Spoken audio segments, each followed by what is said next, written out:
Hello, coming to you from my white bank in Burbank, California, wearing the latest Gucci fit. This is the Film versus Film podcast, and I am your host, Quinn Boys. I have seen over a dozen films in my life. I just had to do a quick count in my head and make sure it did add up to at least 12, and it does. And I am joined, as always, by my co-host and ride-along partner, Leonard Smith Jr. What's up, Leonard? And three-time champion. Oh shit! I have to start doing that now. Yep. All right, let me take it back. I'm a man of my word. Let's take it back. We've just let him out of a windowless box where he was being held as a prison transport on his way to Capital City. My co-host, the three-time Film versus Film podcast champion, Leonard Smith Jr. What's up, Leonard? Can you drive a train? Can you drive a train, Quinn? Yes, I can drive a train. Okay. All right. You're good. I'll figure it out. I've seen what happens to people who answer no to that question. How hard can it be? It's just a lever, right? Oh, hey, what's going on, everybody? We're here for a bonus episode. This is going to be a fun one. There's no guest, back to the old season one ways. Yeah. Of a battle of our favorite movies from the last year, 2021. Yeah. And favorite is a thing that we will probably interrogate, but not best. I don't think best is I think it's favorite. I pitched it as best, and then when I picked what I picked, I said, why don't we call it favorite? Because I'm not looking to spend the whole time arguing about its merits as the best movie of 2021. But yeah, I think some people would come for you. I think I can for sure think of one in particular. I think you know who it would be. Christopher Edens would probably would just be like, what? I feel like I'm not living up to my part of the podcast partnership if I'm not baffling Chris Edens with my film selections from time again. I like to keep him on his toes. But we are talking about our favorite movies of 2021, the year that's passed. This felt like a fun, we haven't done anything exactly like this before, either as a bonus episode or in season, because we typically talk about movies we saw growing up, movies that shaped us, or crucially sometimes movies that I think will win. But like Chicago. But I love that you're still salty. You're a three-time reigning champion, and you're still saltier than I am about your losses. I think you need to do this next season because it would be humbling for you, Leonard. I really thought I was going to lose this past season, but came out pretty strong.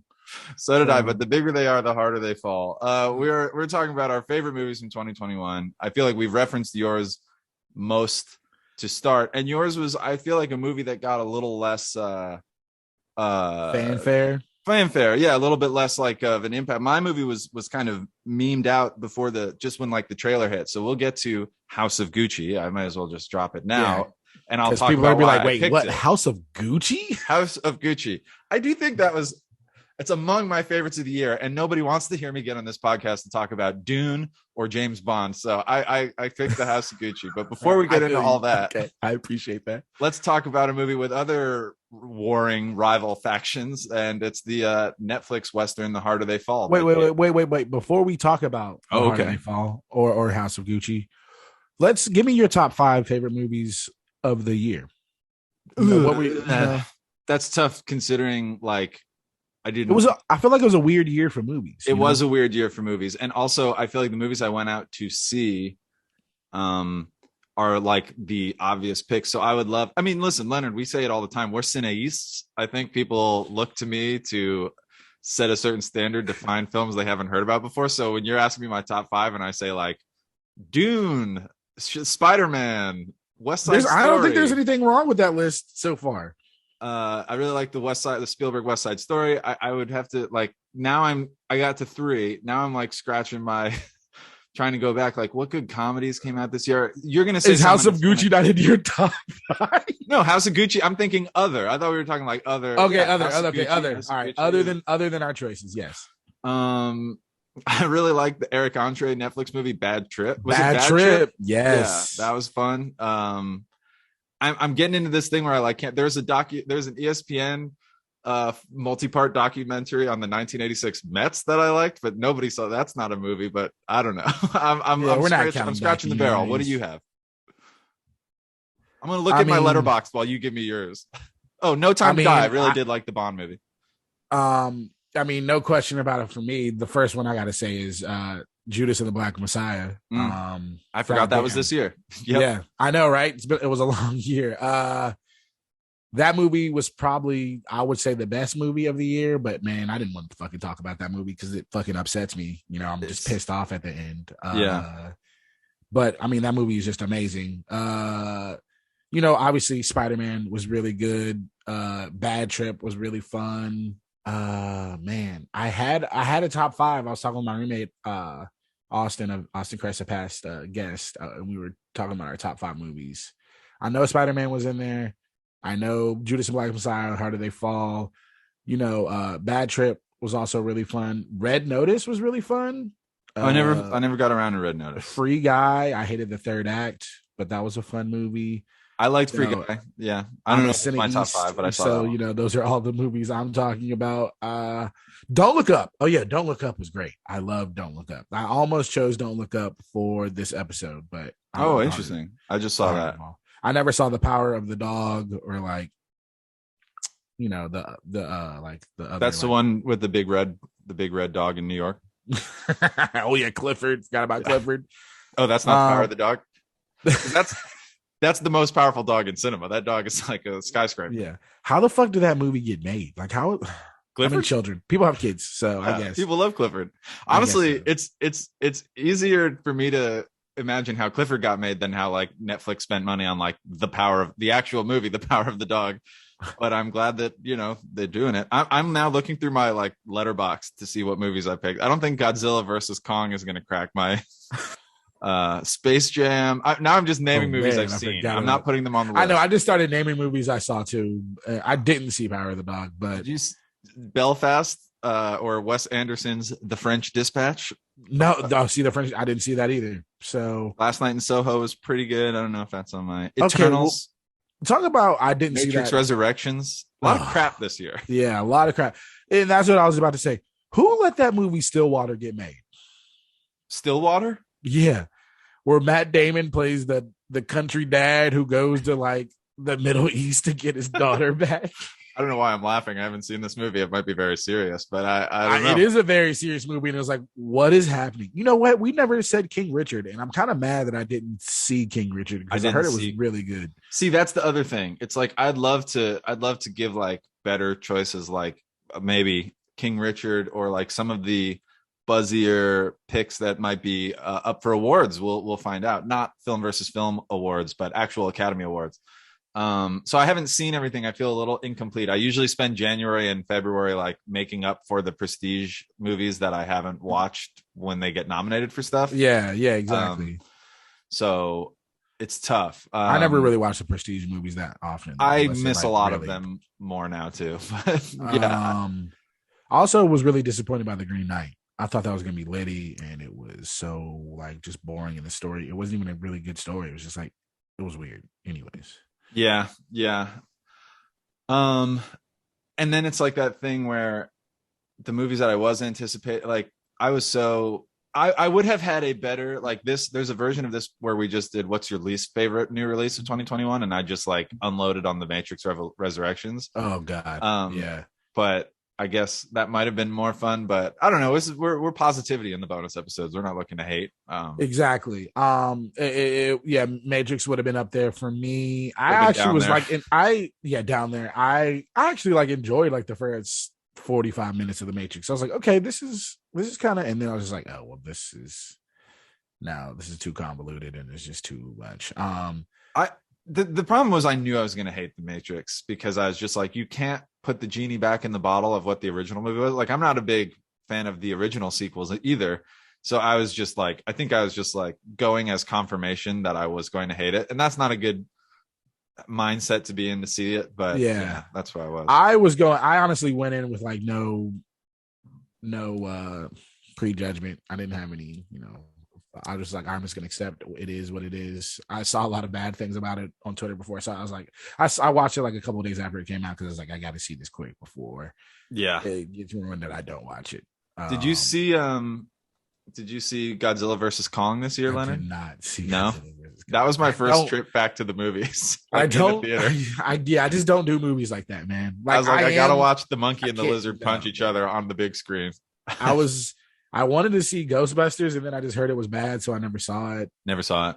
Eternals, I heard it was like bad, so I never saw it. I heard it was bad, and I did see it because Marvel's got me by the short and hairy. Did you see Old? No, I didn't see Old. See, I didn't see Old either, man. Yeah.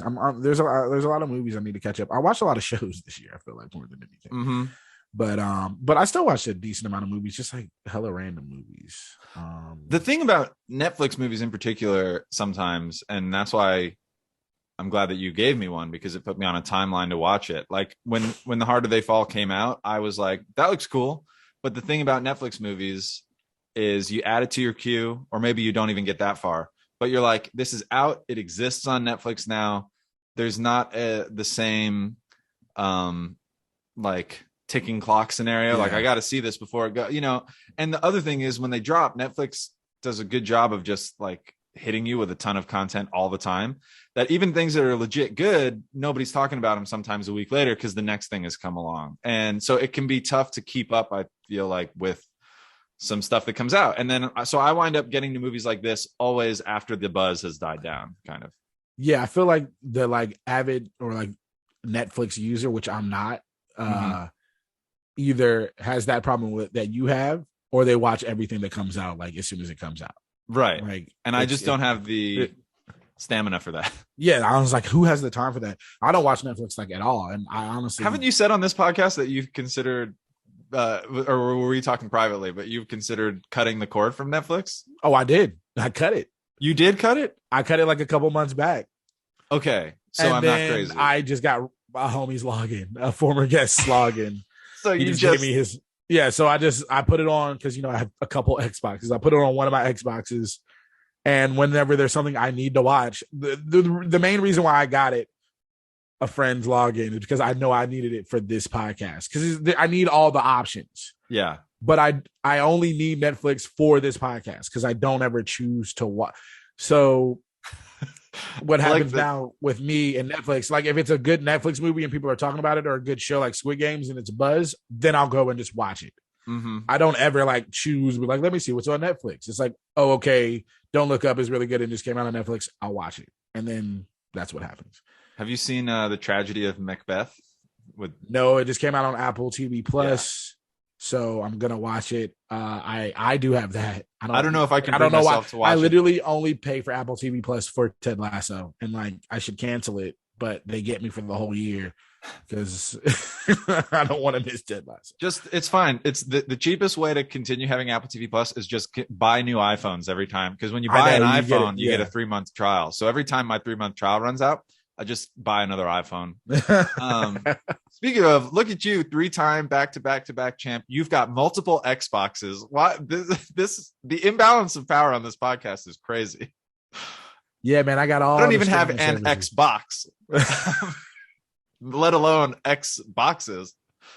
Yeah, I mean, they're not like the cool one. They're Xbox Ones. They're last generation, but last generation. Okay. If you want to send Leonard an Xbox, so he can get on the current generation. Send me a Series X, I think. Is that what it's called? If you want to send Leonard a Series X Xbox, please email details to fvfpodcast@gmail.com, and we will let you know where you can send it. We will ask you pay for shipping. Leonard's not made of money, but please get in touch, reach out. We might create a GoFundMe. Let's talk about the actual movies we picked. We've done, I think, now a pretty comprehensive view of what we have and have not seen in 2021. And people now have context to our taste and what we saw this year. And I would say it's top notch. I would trust our opinion on films. Let's talk about your pick, because I feel like it's the one that has been talked about less than mine over the course of the year. The Harder They Fall, James Samuel, written and directed. I did not know anything about James Samuel before this movie. Were you familiar with him? I was not familiar with him at all. So this is his first feature, or I guess he had a feature from 2013, but I'm not sure how widely it was released. That was also a Western, interestingly. And I guess he's done some creative stuff with like Jay-Z in the past decade. I don't know what that means. Like, he didn't direct his music videos, but maybe he was like a kind of an image consultant. I have no idea. But anyway, this movie was like, well, you talk about it, Leonard. You picked it. Sorry. Oh no. This movie was a lot of fun. I am not a fan of westerns really. I've never, it's never really been my thing. I feel like my dad loved westerns, and he would, he would be watching them a lot when I was a kid, and I was just like, these are boring. It's boring to me. I was the same. And obviously this has a lot more action in it. It's a lot of fun. It's a great soundtrack. A hyper kind of like, it almost feels like an action movie, but it's not. It's a western, obviously, and it's a lot of fun. There's a ton of action in it, but there's a ton of action. So it's not a super. It's like a modern day western, and it's about a story of. We see the opening scene. You see this opening scene, you're like, these people are about to die. Like you just know they're about to die. I appreciate the movie wastes no time in killing. Well, I don't like that they killed them, but it's that thing where, like you say, when you see it, it's like, oh, a priest sitting down to dinner with his wife and young son. Shit's about to go down. Yeah. And the movie, the second you think that, it's like, knock on the door. It's like, yep, all right. Prophecy fulfilled. We know what's about to happen. And priest, father, murdered, wife, murdered, mother of son, who then gets his forehead carved in with a razor blade. Switch razor. A cross carved into his forehead, which we later learned was to remember who he was. So he knew who he was when he came looking for him, which is like so badass. Like it's so fucked up, but like also so badass. It's Nat Love, who we are learning the story about. He has grown up to be an outlaw himself. He has his own gang, the Nat Love gang, and he's been hunting down the people who were responsible for this. And we learn he kills the person who with the scorpion on his hand, and it's a story of him, vengeance against Rufus Buck, who committed this crime, this heinous act against him and his family. And it's that story. And it's a lot of fun. I feel like it was, I really thought it was I was just really surprised that it didn't have more of like a cultural impact, or it wasn't like, more talked about amongst people. Yeah, that I don't know to what end, because, listen, studios aren't making westerns really at all anymore, let alone westerns with an all black cast. And I feel like the strength of this movie is the visuals. Like that, again, I'm not that familiar with the director. I feel like some of the plot stuff, maybe some of the dialogue, like there's good stuff and maybe some stuff that doesn't work as well. But what always is on point are the visuals, and that you just have like a stellar cast, like one of the deepest benches of talent in a movie this year. This cast is bananas. It's like so good. Yeah, you got like, Lakeith Stanfield, and he's like the 5th, 6th lead. You know what I mean? Like you just got, it's lousy with talent. This movie. Star of the film, Jonathan Majors. Yep. From like Lovecraft Country, other films. Regina he showed up King, in Loki this year. If anyone, yeah. Regina King, Idris Elba, Zazie Beetz. It's just like Damon Wayans Jr., Leon Delroy Cole, Lindo, Dion Cole, just like is just an amazing cast. Is this Dion Cole's first serious role? I remember him as a Conan writer, and I know he's on Blackish, but otherwise I've never seen him be serious. I've never seen him play anything serious either. Yeah, it was really cool. I mean, the character is kind of because funny, but he's playing it straight, kind of a goofy. Yeah. And I do love the part where he's like, you think he's talking to Rufus Buck, but he's like practicing. He's like getting ready for his little speech he's gonna give to Rufus, and it's just like, oh man, that was so graphic when he just beat him with that pistol handle, with that revolver handle. Yeah. God. So I don't know if we've mentioned, or did we? We probably did. But so Jonathan Majors plays the now adult Nat Love, who's taking revenge on the men who killed his parents when he was a boy. And his the man he's most going after, Rufus Buck, is played by Idris Elba. Did we say Idris, or I said Idris Elba, but I did not say he was playing Rufus Buck. If you haven't seen this movie, watch it. It's good. And there's the Rufus Buck gang. Rufus, Nat killing the man with the scorpion hand, thinks that he's killed everybody from who was responsible that day for the murdering of his parents. And Rufus Buck is in jail, so he's like, there, he's in jail. There's nothing I can do that's worse than me killing him, anyways. And then come to find that Rufus Buck has escaped. I was a little unclear on that because they say a couple times that he was pardoned. Yeah, so he was pardoned, but they still pulled over a train to get on, so they're lying or what? So that's what I mean. Sometimes the plot machinations are a little bit like, I'm not sure, but it's largely unimportant. I just was kind of. But what I also, and I know it's pardon this man. Exactly. Yeah. The explanation kind of made sense, but what I appreciated is like, if this was in the past and these people were towns over and this or that, no one ever has the correct information. Yeah. They wouldn't assume he does say breaks out of prison and then the sheriff tells him that he's been pardoned. And then he says, but I was out in the field and I didn't get this information. So I didn't know. Like that was their plan when they first were going to go after him, when he like pulls the false arrest. Stop. He says to him like, well, actually he's been pardoned. So, but I haven't heard that information yet. So like, if they planned on killing him or whatever. And, is that an Apple Watch? Yeah.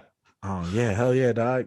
Oh, we got to share that. We got to share that activity, man. Yeah. Give me your walkie-talkie code. I want to just. Oh yeah. I was like, my walkie-talkie code for sure. Like only one of my other friends. We actually use the walkie-talkie feature. I just like to ask people for it so I can bother them with it. This segment of the podcast has been brought to you by Apple products. Leonard and I are both wearing Apple Watches. How many Apple Watches do you have? As many as you have Xboxes? No, this is my first one. Oh, okay. So it was a Christmas gift. Oh, very nice. Yeah, from my girlfriend. I have a girlfriend. Wow, we're announcing a lot on the podcast. I know, this is wild. Anyways, Leonard,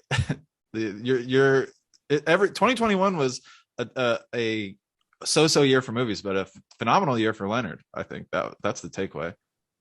Yeah, it was pretty good. You won like 3 seasons of our podcast within one calendar year. You got a girlfriend. Your stand-ups you got stand-ups going well. Leonard, everything's coming up Leonard right now. I booked a couple commercials. It's been a while though, so I need to book another one. God damn it. Well, 20 good things to come in 2022 is gonna be even better. Yeah, it fucking better be.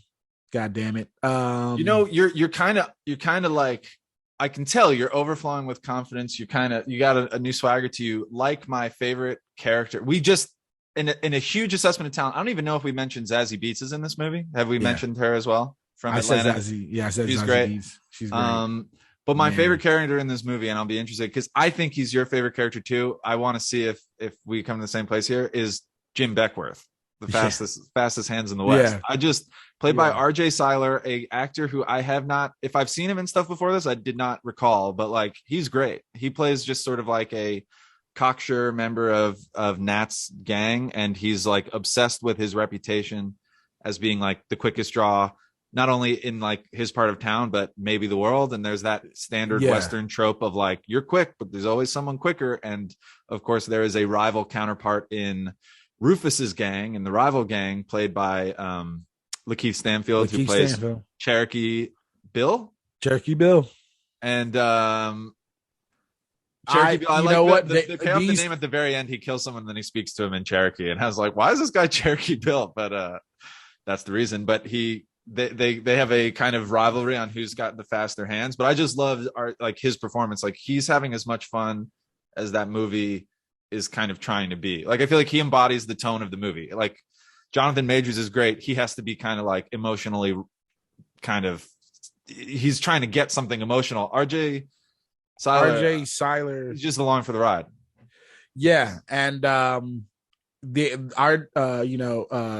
Jim Beckworth and Cherokee Bill were my two favorite characters in the movie. I feel like that's pretty obvious if you know me. Also, RJ Seiler was in the Power Rangers movie. I did not see the Power Rangers movie. That came out like 4 or 5 years ago. I saw it. I saw that movie. Is it good? I enjoyed it.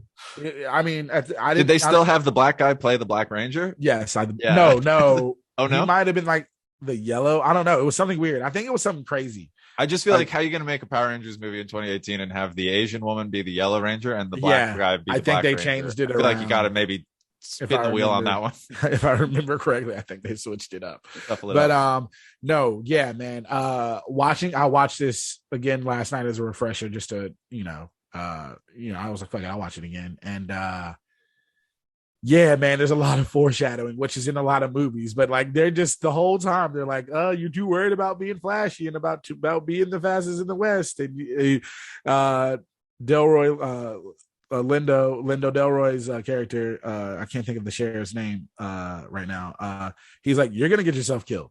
Like Bass Reeves, he's like, and we finally get the showdown between Bill and Jim, and as he's counting down, he shoots him in the face, and he's like, yeah, bro, this isn't a game, this is life or death.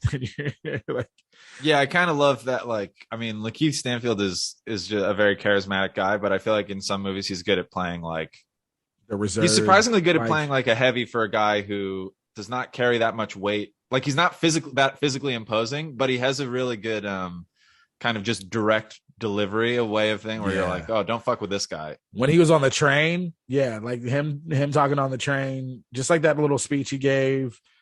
He was like, oh, so you want to be the hero, huh? Yeah. and he's like, when he kills Bill Pickett. He's like, no, don't do that. Don't do that. Oh, I was just like, damn, dude, this is just like just so matter of fact with everything. But then he gets his at the end, getting shot in the neck by Cuffy, who's also a very fun character. Yeah. Cuffy is another actress I have not seen. Danielle Deadweiler. She was really good as Cuffy. Yeah. Young female security guard of Stagecoach Mary's establishment. I guess her main establishment. She has multiple establishments. And then goes and becomes a member of the Nat Love gang, and she holds her own, and she takes out Cherokee Bill. It's we've been talking a lot about just the various actors and the various characters in this movie. I don't know if we mentioned just one more. Damon Wayans Jr. Damon Wayans Jr. has a good early. He's pretty funny in it. Yeah, part of the Crimson Hood gang. Who we haven't talked about is Regina King. Who is just amazing in this movie, just from the first scene. And when the train conductor gets off and he's like, what are you doing, Nick? Bow, just like that. And then Cherokee Bill's like, I think he was gonna say nincompoop. Could have been saying nincompoop. Could have been saying nincompoop. She said, anybody say anything and start with an N. It's gonna be like the last day on earth. It's like, dang, let's go. I just loved it. Like, it was just like this movie was like, yeah, that's not happening in this movie. It's I don't know, maybe from the white experience it feels kind of different, but I really, from the black experience, the dialogue and everything, I enjoyed it. I just felt like, all right, this is maybe how black people would have talked back then, but also it also is kind of needs to be modernized in a way, just the way how everything else was modernized. I feel like the dialogue, just the conversations between like the Crimson Hood gang, that one conversation, and like the conversation at the campsite, and like another reason why RJ Seiler's character was our favorite character, because he was just funny. The dialogue was pretty funny in certain aspects. I'm just a sucker. Like I'm not.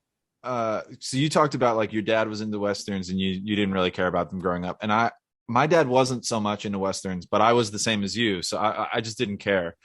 And if you see them on TV, they do seem boring. Maybe that's goes into the psychology of why I picked Wild Wild West. I'm like, any movie that's also a Western that's this bad is just terrible. Maybe it put me off Westerns for a long time. But in the past, like 5 to 10 years, I have seen more kind of rounded out like some of my film knowledge of him, like the Sergio Leone, Clint Eastwood spaghetti westerns from the 60s, but also a lot of like the heyday of like the John Ford, John Wayne kind of westerns. I don't consider myself an expert, but I guess I've gotten an appreciation for them a little bit more recently.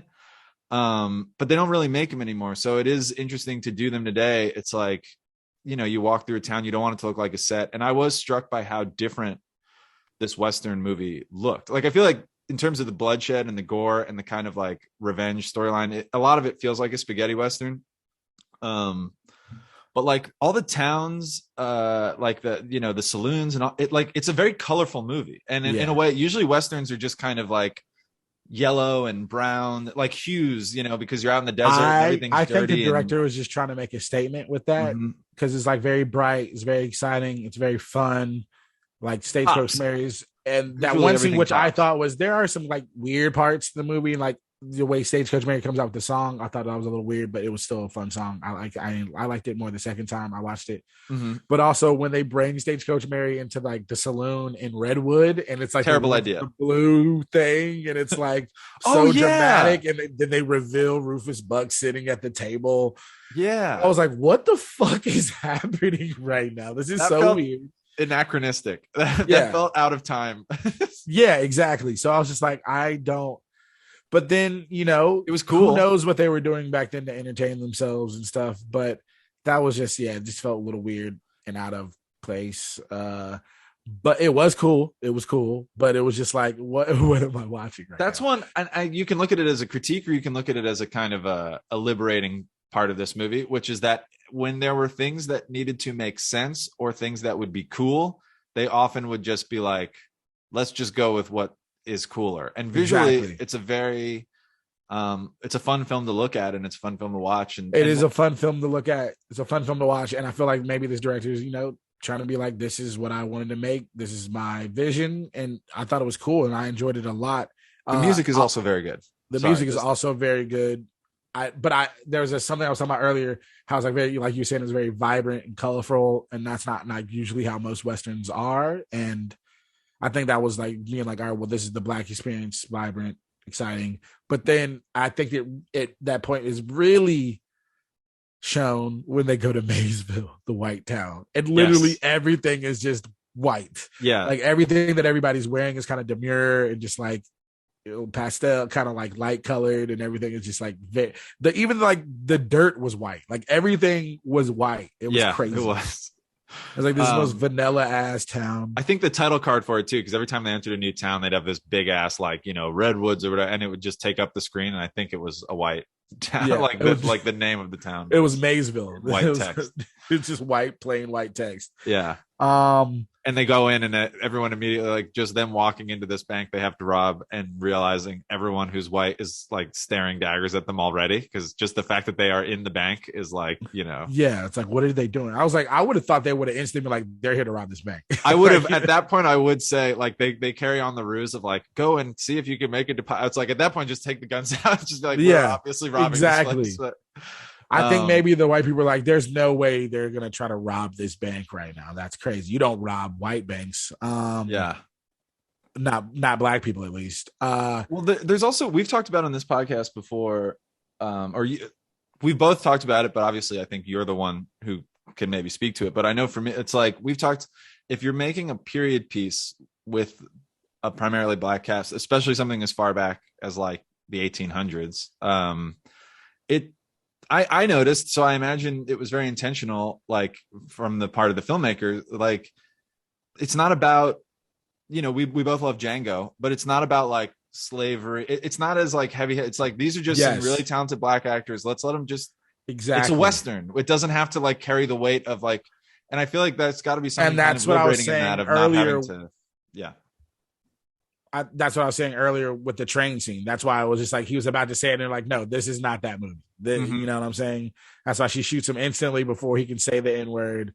And it's like, we're not playing that, with this. This isn't what this is about. This is about a collective of people. And at the beginning, it was like, these people are real. You know what I'm saying? These are all based on real people. They lived at different periods of time. They all weren't like alive. I mean, maybe there was, overlap, but like, it's a collective of like known black cowboys, the collection of known black cowboys all put into one movie. So it's just, there's nothing wrong with obviously telling a story. Like, if I just feel like there's a less fun, like kind of a worse version of this movie, this same type of movie, where they would like be like, why don't we make why don't we make Nat like a runaway slave character? You know what I mean? And it's just like, we could just do this movie like straight up. Like the fact that so it was, I like that kind of take on it. All right. Well, we've talked a lot about The Harder They Fall. There's a lot of killers in that movie, but none quite so brutal as one Patrizia Reggiani, the lead character, and my pick for my favorite movie. Definitely, like, I think probably the most fun I had just seeing a movie in a theater.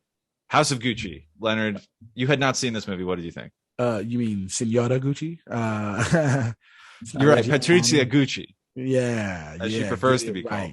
Get it right.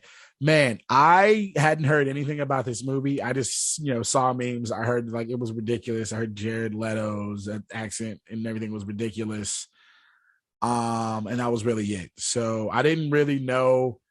I also had no knowledge of the Gucci family history, so I didn't know anything. Same. I didn't know what was going to happen in this movie. Yep. I thought this was going to be a movie about like, oh, they came together and created this success for Gucci, and that's why I know what Gucci is, and that's why it's so popular. I was very wrong. That's not what happened at all. This movie. You know what? I'll say about this movie? It was fun. It was fun, right? That's all I wanted. Yeah, that's a success for me. The movie was fun. It was so goofy, and it was just like, what is this? Like, what is happening right now? The soundtrack, like the timing of the music and the songs for it didn't make any sense. It was just, and then I maybe was like in the movie because it was like taking me out of the movie, and I was like, what is happening? Like the wedding scene. The wedding scene. Like, what is Have Faith by George Michael is playing. Yeah, man. And I was just so confused by that. But it was an interesting story. It was told in a kind of weird way.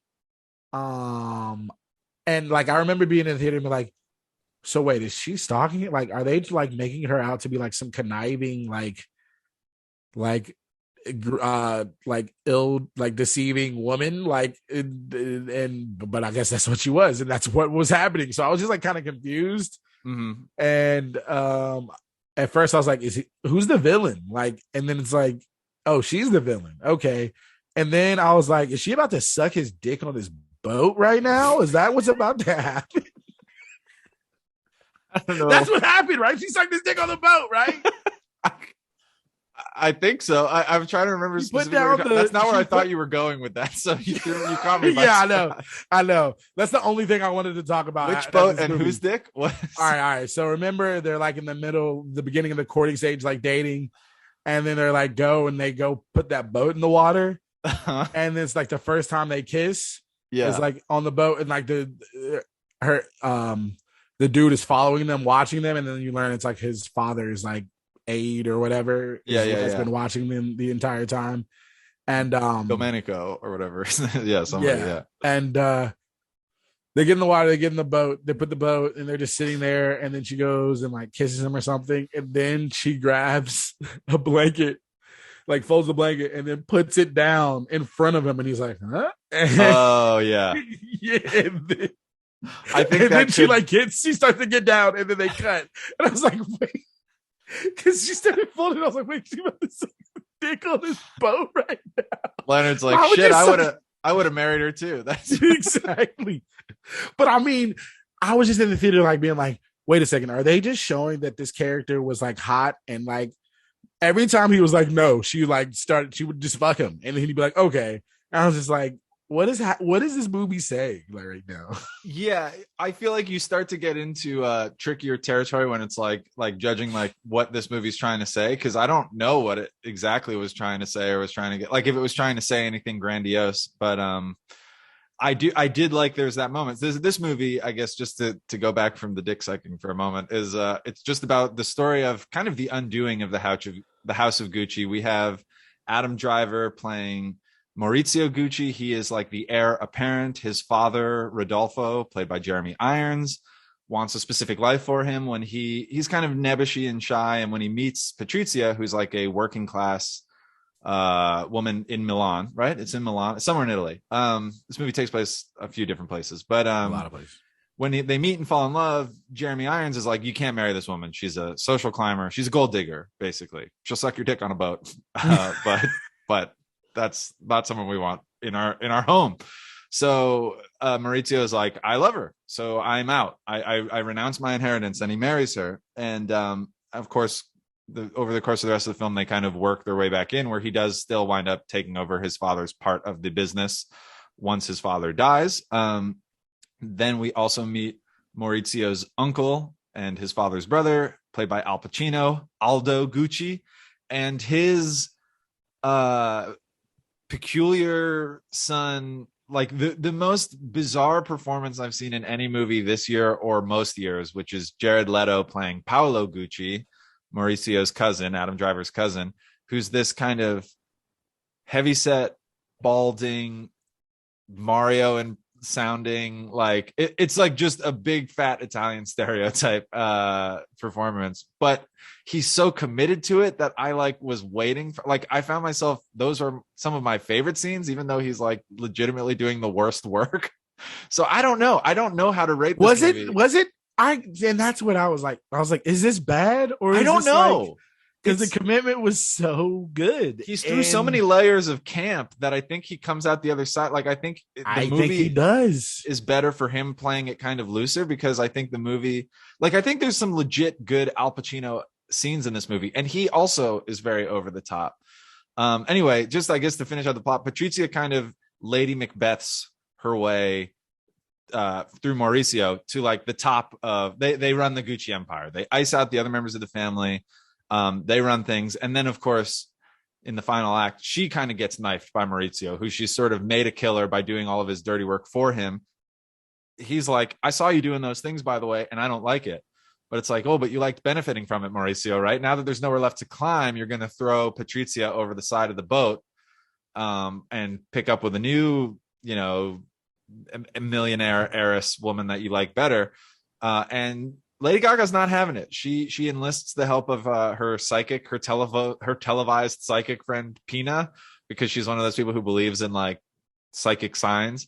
And they hire a hitman, and then it kind of becomes I, Tonya for a minute, but except this time was successful. She hires a hitman to kill her husband, and that's the movie. So I guess spoiler, but also these events did occur in real life in the 90s. But it's like equal parts, like at times I feel like it almost wants to be The Godfather, like Italian family drama, whatever, but then it's also like the goofiest movie I've seen. I don't know. And it's 2 hours and 40 minutes, which, Leonard, I think it made you late that day watching this movie, because you gave me a Netflix movie that I could watch on my couch, and I made you have to go to a movie theater to see this one. But I saw it, and I was late to lemon pepper wet practice, but it's okay. When you said one for House of Gucci, were they like, really? Like, did you get any looks? Thankfully, I am so happy I didn't have to pay to see this movie, because I got the AMC Stubs pass or whatever. Oh man, you're just rubbing your wealth in my face this episode. No. I'm canceling it after this. I might not cancel it. We'll see. It was like on January 1st, you could get the whole month for $1. So I've seen, like, I got it for a month for $1. So wow, pretty good. Yeah. So I've seen a couple movies for free. When I originally bought the ticket, I was the only person in the theater. But thankfully a past guest, Austin, was like, I'll go see it, because he has Stubs too. So we went and both saw it. And there were like a few other people there were like 7 other people in the theater. So I was kind of surprised by that. 4:45 on a Thursday. And this woman behind us had like a full plate of like food that she had like covered in like aluminum foil or something. Like a whole plate. Was it Italian? Was it like? No, it wasn't. I don't know what it was. She was behind us. I was just lasagna? Like, this is hilarious. Yeah, she just wanted to, fit the vibe. Just slurping spaghetti during that movie. It was funny. The part where is it not who is Aldo's son? Paulo. We can call them by the actors' names. Jared Leto is, Jared Leto is showing Jeremy Irons his collection, and oh yes, and he was like, I don't need anyone. I'll do it anyway. And the woman behind me was like, yeah, that's right. She was like, yeah. I was like, oh, somebody's got something going on in their life. He's like, I don't need anybody's help. I'll do it on my own. And she's like, yeah. And then also, he pees on the scarf. Yes. Also my Ridiculous favorite, scene. like Jeremy Irons and Al Pacino playing brothers in this movie, old Italian brothers, is kind of hilarious just on the face of it. But my favorite like delivery maybe in this movie, certainly my favorite part of Jeremy Irons, who is near death at that point in the film. And so he's like a man in the active stages of dying who's watching Paolo give a presentation on his awful suits, his awful line for the ideas of the future of Gucci. And so little do I know about fashion, Leonard, that when I was watching him lay out these suits, until the very end of the scene, I was like, people are going to say, I knew the character was silly in the movie by that point, but I was like, maybe this is where we find out he's a genius. Like, I was like, if this movie tells me these designs are great, I'm going to believe them. That's how little I know about fashion. But anyway, the funniest part of the movie no, because I felt the same exact way. Right? I was like, oh, those look good, man. Yeah, I'm like, and I don't know. I fashion is like, weird. Like you, I knew nothing going into the movie. So I was like, is like Maurizio, is like Adam Driver and Jared Leto going to team up? And that's how Gucci became, because he came with these avant-garde, like crazy ideas. Yeah, he's got like weird patterns and shit. Yeah. And I was like, oh, this is going to work. And then at the end, he's like, he's like, keep it a secret. He goes, you must never tell anyone. Like Jeremy Irons has such a funny delivery where he's basically like, this must never get out. Like, and then he calls him like an embarrassment to the family and shit. But literally, I thought that Adam Driver and Jared Leto were going to team up and make this design, and it was going to work out. And I was like, oh wait, that's not. But oh, okay, never mind. Yeah, not to be. Jared Leto, he has an obsession with pigeons. There's that line where he's talking about his dad in prison. He's like, I'm worried he's going to drop a soap, and he says it like in that type of delivery, and I'm just like, this movie is crazy. Like, it's funny because this film was directed by Ridley Scott. It was his most popular of the two movies he released this year. The other was The Last Duel, which I did not see, and I understand is much less fun, but maybe better. I don't know. I heard it was actually good. I heard it was good too. Why was this movie made though, man? Is Adam Driver in that too? Adam Driver is in both. Yeah. Adam Driver was in 2 Ridley Scott movies that came out like within 2 months of each other this year. Can we talk, like, that's the thing, all the performances are wacky, but like Adam Driver, like on an individual level, I thought Lady Gaga was really good. I thought Adam Driver was really good. I thought the dynamic between them two was really good. Yeah, and they kind of were. There's that scene where they get married, and it's before Maurizio has been taken back under the fold of his family, and he's just like playing soccer with the guys on Patrizia's father's construction site where they both work, and she like calls him into the trailer where she does her accounting or whatever she does for the company, and they're just fucking on the desk. And I was like, this scene's kind of hot. Like, this scene's kind of sexy. Like, it's bizarre and over the top, but I was like, I kind of get it. Like, you know, they're an unlikely pairing, but they have chemistry. I was waiting for this. I was waiting for this moment. Yeah, he fucks the shit out of her on that desk. Like, what the fuck was that scene? That scene was, it was like 2 minutes long.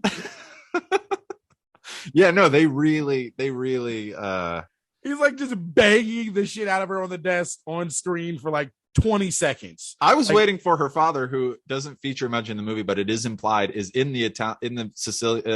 He's a part of the mafia. I was waiting for her father to show up and like open the door, because she works in the same office as her father. I guess he'd left, whatever. Yeah. But I was just like, yeah, like, oh my god, like what a way to walk. That scene was just, it was so wild, and I was like, what is he trying to say? Like, she just got him sexually like wooed, or like, yes, like under some spell. Like, well, there's a very good scene when they meet, and he's like making drinks behind the bar because he can't find a bartender, and she mistakes one of the most wealthy men in all of Italy for just a bartender, and she goes up to him and orders a drink, and he's saying like, you know, oh, I'm not very good. What's your name? Oh, I'm Maurizio Gucci. And he's looking down because he's making her a drink, and Lady Gaga looks up, and I feel like that look, she like sees him when he's not looking at her, and once she hears Gucci, you can see just in that very quick moment the machinery turn, and I feel like the whole rest of the movie makes sense in that look, because she's like, there are times like she sticks with him when he's disinherited, so she's not solely in it because she knows she's going to inherit all this money or whatever. And her father,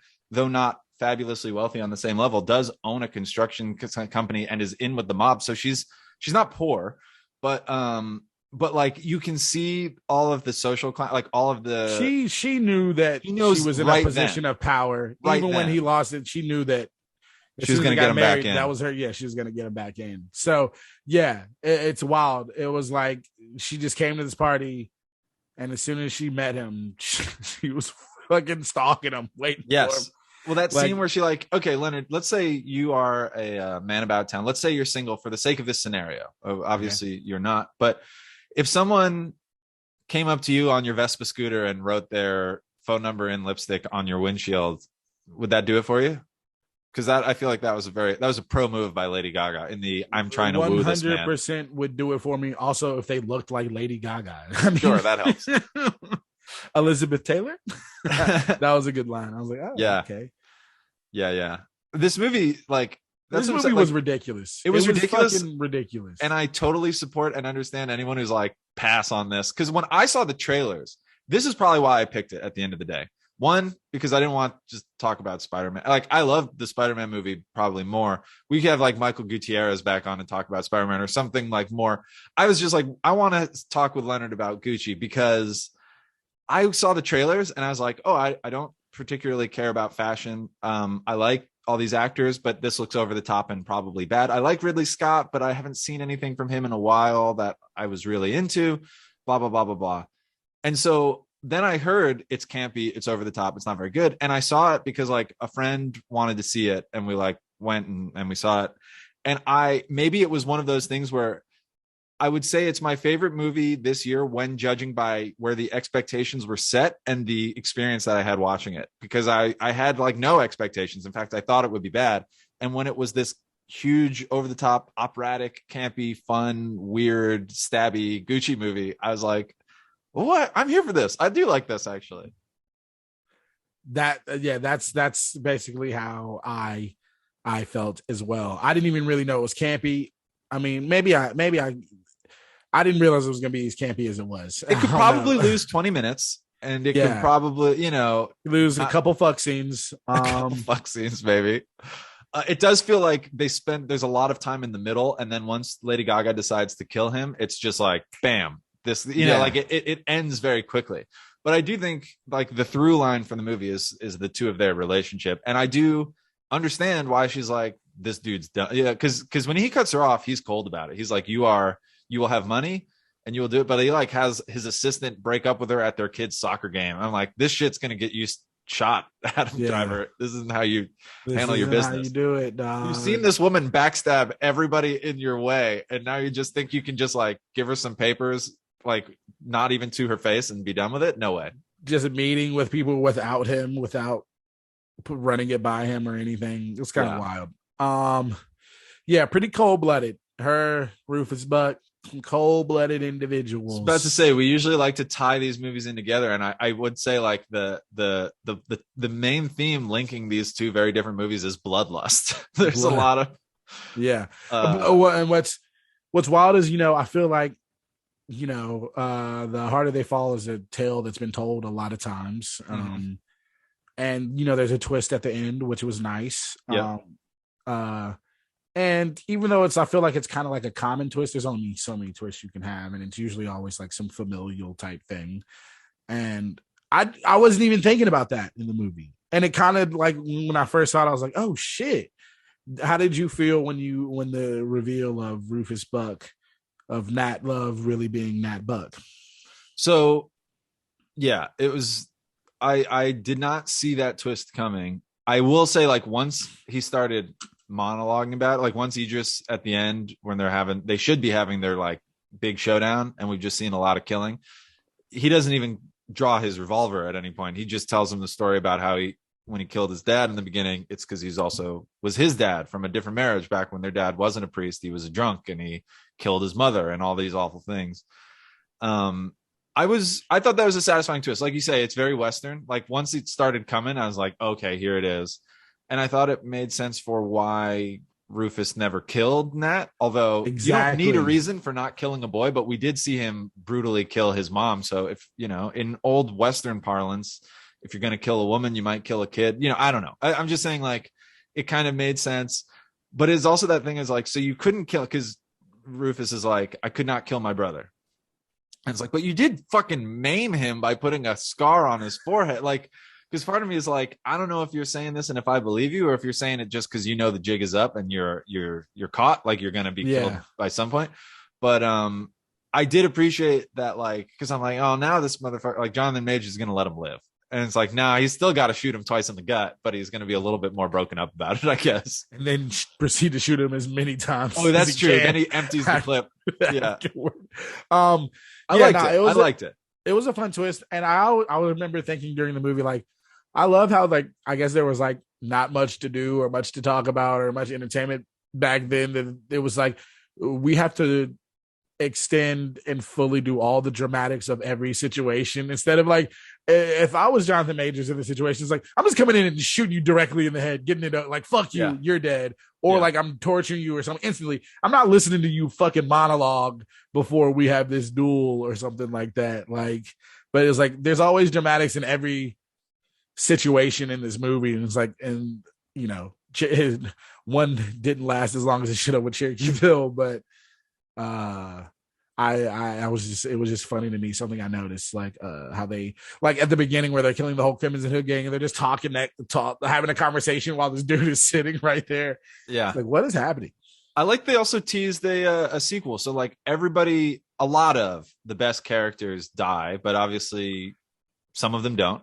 And which at the end, which I'll say I didn't like. I mean that's a Western, but I just hate that it's like, that was one of the things that issue with me was because like, the two love interests live and they're gonna live happily ever after, but all his friends are dead. Like, yeah, like, what the fuck, man? Well, that's a Western for you. You need somebody riding off in the sunset with some mountains in the background. But I did like that they didn't kill Regina King. I was a little confused by it. I was like, Zazie Beetz, why didn't you kill this person when you knocked the fuck out of her? But I guess I'm saying, like, if they want to do one of these every 2 years with the same like remaining cast and add some other kind of I just feel like that would be cool. And there's certainly a lot more talent that they could showcase. It's a bummer that like another version of this wouldn't have RJ Cyler or Lakeith Stanfield or some of the people that didn't make it out of this movie, but there's still enough interesting characters that and these movies are so, I know they're heavy, but like Westerns are kind of light. Like, it's basically just like there's a lot of cool gun shoot 'em up scenes and stuff, and you don't have to worry that much about the drama. Like, it's a very easy that, like, you know, Regina's back, she wants her revenge. Like, great, sign me up. I would watch that. Exactly. You still got Bass Reeves, you still got, you know, there's a story that can be told easily because you have the Majors and the Zazie Beetz character, so you can make the story work anyway, and then Regina shows up. What do you think about them keeping Idris before they let him off the train in a fucking like safe, basically? Yeah, there's no way you could breathe in that thing. There were no air or there were no air holes. It had to have been in the back. Particularly cruel, even for the Old West. They just kept him locked up in a fucking metal safe like he's Magneto. Yeah, I guess it wouldn't be metal if he was Magneto, but you know. That was hilarious. It was a badass intro though. Like, it was a real badass way intro to like, and then have him like walk like all these white men getting shot. As he just as he's walking out between them, because they murdered a whole town and stole for some silver. Yeah. So that was I feel like that was an interesting way for it to do in a way that made sense, where you're like, it's a way for like being like, look, white people are gonna be like, black people robbed this train and this dude broke loose, but what white people don't know is they're not going to be out here looking for him. So he pardoned them. So now he's free. All these people get slain and nobody has to know about them killing a whole town of white people and children for silver. So it kind of made sense to me.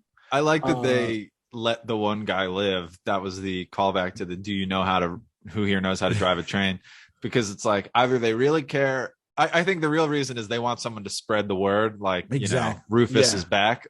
But I like the idea of like, we gotta make sure this train hits its 8:15 arrival time. Like, I was like, you don't need to. You could just wipe out this entire train. Like, no, let's let one person live. I guess that's Rufus's trademark. He lets one person live, and so that guy can come back to him and try to fuck with him later. But exactly. So both of these movies, neither one has had seen the other one before. No, so yeah, that was interesting.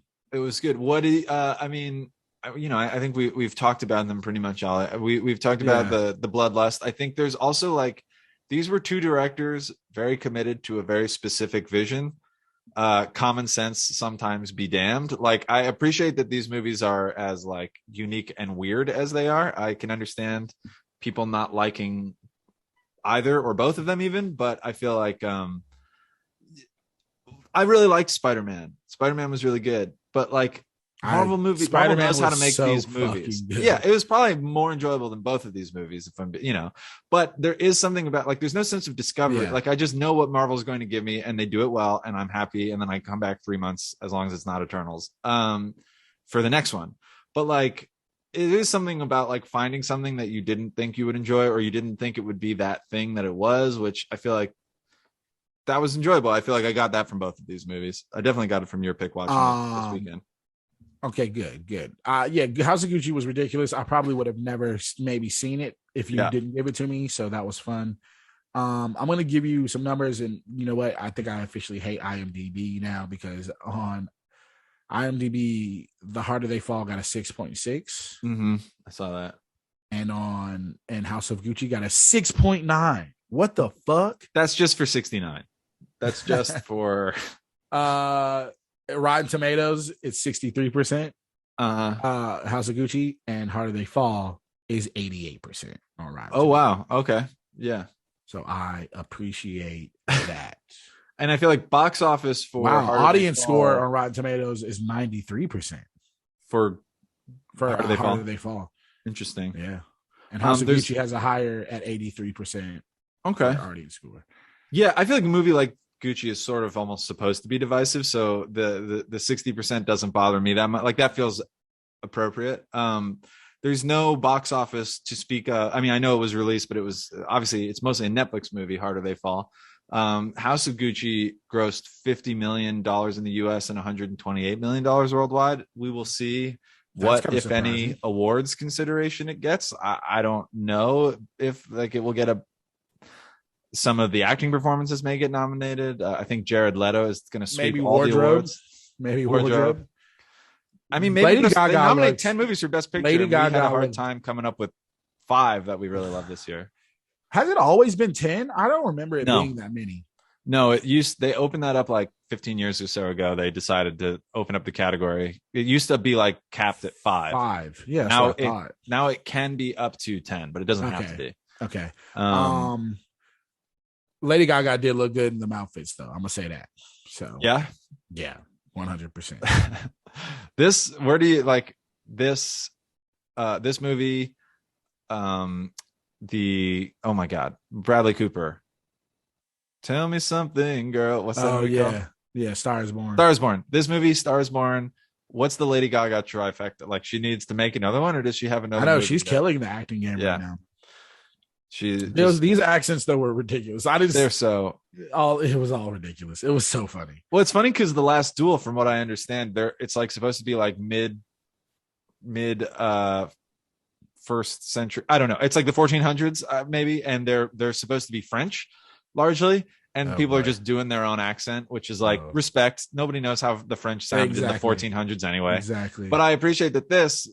Obviously they're all speaking English. This is an American-made movie, but like they're all doing insane Italian accents, and it's like if they're speaking English anyway, I'm not going to get on for the accent. But even still, like there's already a suspension of disbelief element to it.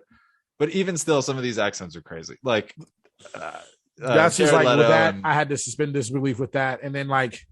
If you're watching a Western and watching The Harder They Fall, it's like, there's no way these fucking 4 people are going to shoot up a whole town full of men. Yeah. Like it was just like bang, bang, bang. Like one shot's not like reloading. It was just like, what is that? So, you got to suspend your disbelief in a couple of ways. That was like my only, because it just seemed like to extend out the movie where he's like, Idris is like, I got your girlfriend. You got to rob a bank for me. And then I'll give her back. And then they rob the bank, and Delroy Lindo correctly is like, he's not going to give her back. And then he goes, no, I know. We're going to blow up the money. But just was like, well, why did you? Why rob the bank? Just exactly. Like blow up. Why did you rob the bank? Yeah, no sense. Anyway, I guess because he knew the news. They had to hear the news of him robbing the bank or something. I don't know. Something. Yeah. They just needed a scene where they scared a bunch of white people, which was very funny anyway. So. Literally, that's all they wanted. They wanted that white set. All right. Well, this has been fun. I'm glad we got to talk about some of our favorite recent movies. We will be back with another bonus episode. And if you weren't keeping track, The Harder They Fall won for sure. Well, nothing won. Bonus episodes, it's very nebulous. We don't need to crown a winner exactly. But I think we're going to do another bonus episode. We're going to do some form of a punishment episode. So we'll be back in some way, shape, or form. Quinn's going to have to eat some hot ass wings. On the lookout for that. I'm looking for it. Yeah. My punishment where Leonard suggests wings for me is going to be really dreading that. And then so we'll have that and we'll maybe have some details about what we can expect from season 5 and more good stuff to come. But this was fun, Leonard. More good things in 2022. Looking forward to continuing to watch. Somebody's getting married in 2022, so that's great. That's right. I don't have a +1 to the wedding, but it's okay. Wait, what? I said I don't have a +1 to the wedding. But... You weren't dating anybody at the time. I know. We're gonna do this here. We'll get you settled, Leonard. You can't have everything. You give me an Xbox, and I'll give you a +1. But we will be back. Thank you for anyone who is listening. And until that time, we will see you at the cinema.